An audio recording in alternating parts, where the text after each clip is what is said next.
So let's talk about quantum computing.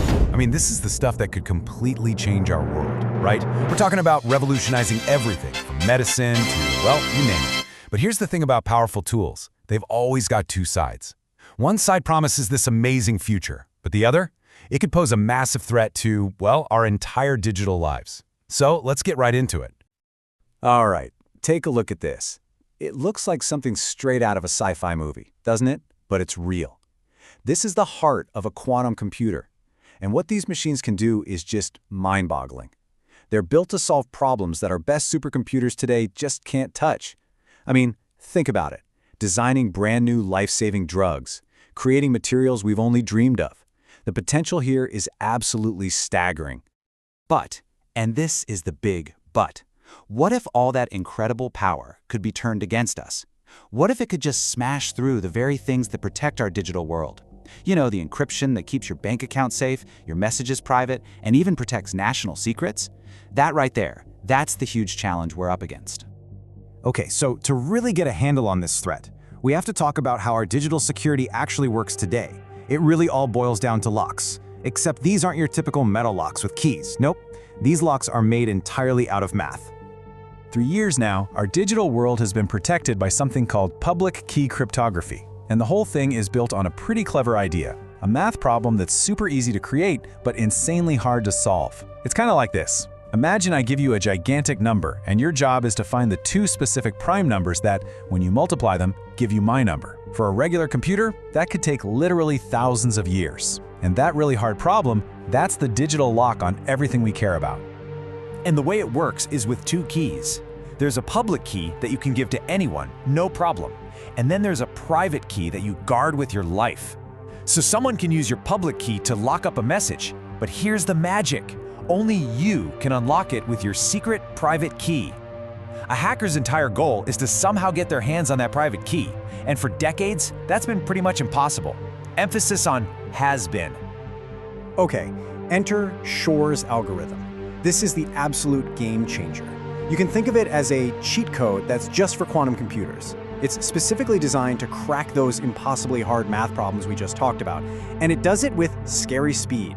We're talking about a problem that would take a supercomputer thousands of years. A quantum computer running Shor's could maybe solve it in a few hours. So the reality is kind of stark. For every digital lock we use today, there's already a quantum master key out there, just waiting for the right machine to use it. Now, I know what you might be thinking. All right, but we don't really have those super powerful quantum computers yet, right? So what's the big rush? And honestly, that is the single most dangerous assumption you can make, because the threat isn't some far-off future problem. It's happening right now, like a silent heist that's already in progress. And here's what the experts are saying. There's this strategy they call harvest now, decrypt later. It's exactly what it sounds like. Bad actors are actively stealing huge amounts of encrypted data today. They can't break into it yet, but that's not the point. They're just hoarding it, storing it away, and waiting for the day they get their hands on a quantum computer powerful enough to crack it all wide open. Let me put it another way. The problem is really simple when you think about it. Your data's lifespan is probably a lot longer than your encryption's. I mean, think about super sensitive stuff, like a company's secret formula, government intelligence, or even your private health records. That stuff might need to stay secret for, what, 20, 30, maybe even 50 years?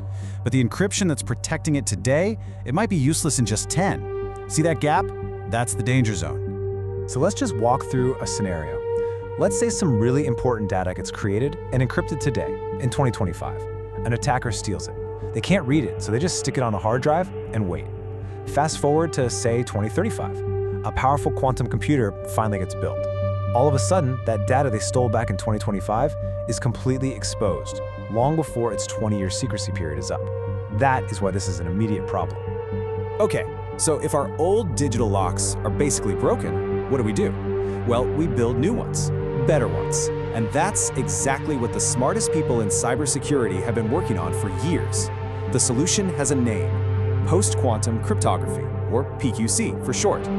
PQC totally flips the script. Instead of using those old math problems that quantum computers are great at, it uses completely new kinds of problems, ones that are tough for everyone, including quantum computers.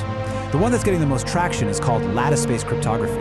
Now, instead of a multiplication problem, think of it like trying to find your way through an insanely complex, multi-dimensional maze. Just finding the single correct path is the new hard problem. And that's a puzzle that even quantum computers find really, really difficult. And look, this isn't just some theory cooked up in a lab. This is real, and it's happening. The U.S. National Institute of Standards and Technology, you'll hear them called NIST, ran this huge worldwide competition to find the best new algorithms, and they've picked the winners. For public key encryption, the new standard is an algorithm called Crystal's Kyber, and for digital signatures, it's Crystal's dilithium. These are the new locks. They're standardized, they're tested, and they're ready to go. Now here is maybe the best part of this whole story. You don't need a quantum computer to protect yourself from a quantum computer. See, PQC is all about software. It's an upgrade. It's not some new piece of hardware you have to buy. These new super strong locks, they run perfectly fine on the laptops, the phones, and the servers we all use right now. And that makes this massive global migration actually doable. All right, so we've got the solution. Great. But how do we actually do it? I mean, switching over the entire planet's digital infrastructure sounds huge.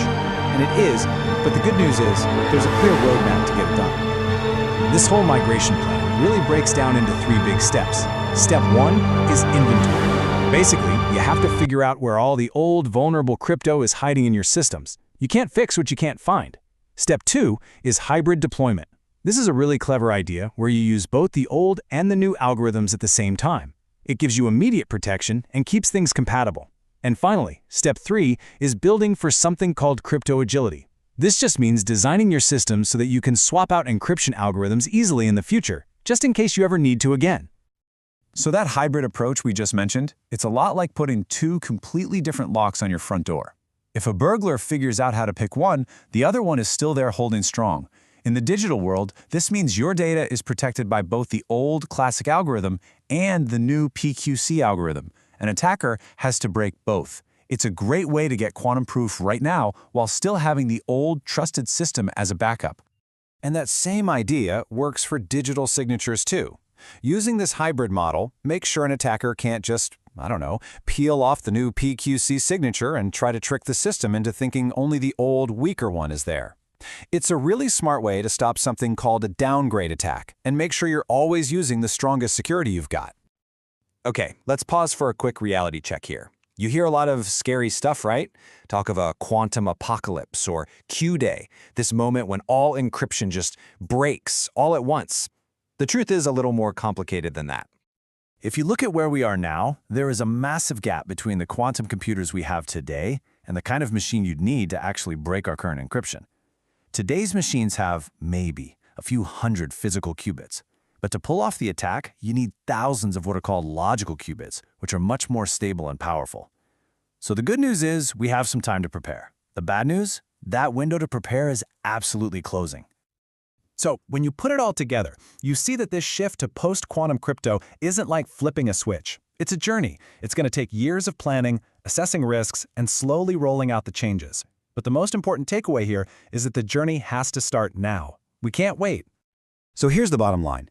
The quantum threat is very real. That silent heist of our data, it's happening as we speak. But the good news is we aren't helpless. We have the new tools, we have the roadmap to build a future that's safe from this threat. The only real question left is, will we get it done in time? Because the post-quantum era isn't just a possibility anymore, it's coming. So let me ask you, is your data ready for it?